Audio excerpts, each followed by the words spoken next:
First thing they should do before consulting any expert, that's to have realistic goals. And sometimes I see triathletes who aim to go for a full triathlon just in 1-2 years without any prior experience.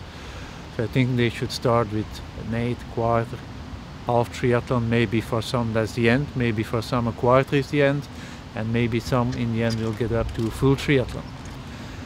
If you have put your realistic goals, then I think the first thing to do is to contact somebody who has experience in triathlon training.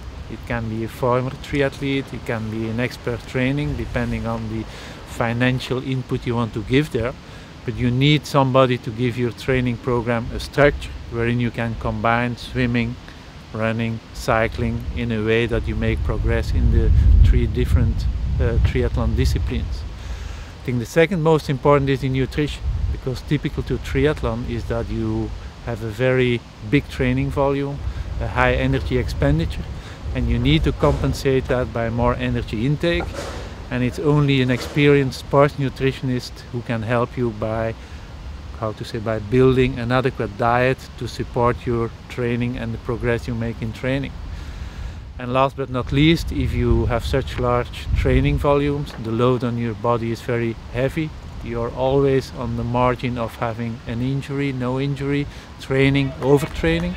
So you need a medical doctor to do a good follow-up, and I would certainly recommend to have a blood sample taken, for instance, every 2 months, not only to check the red blood cell status, but also some hormones to see if there is no medical problem appearing. In triathlon and in any endurance sport, nutrition is extremely important.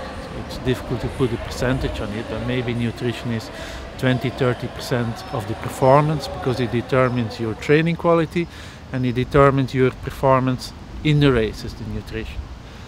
In terms of body weight, I think the rules are obviously different for males and for females, but as a recreational male triathlete, I think you should aim to have a body fat percentage somewhere between 7 and 10%. For a female, it will rather be between 13 and 16%. And it's important to have a good dietitian giving you the right recommendations how to get to this adequate body weight, and you should never do it too fast.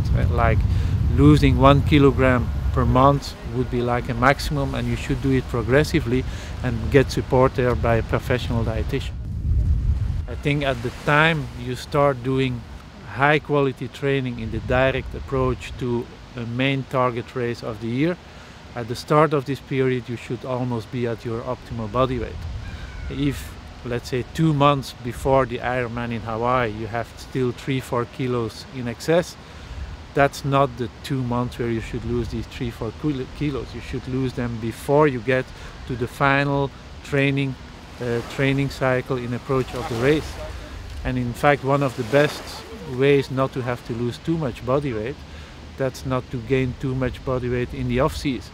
It's better to reduce the body weight increase in off season, so maybe you increase 2-3 kilos, and then it's very easy to get to the optimal body weight 2-3 months in advance of the main competitions.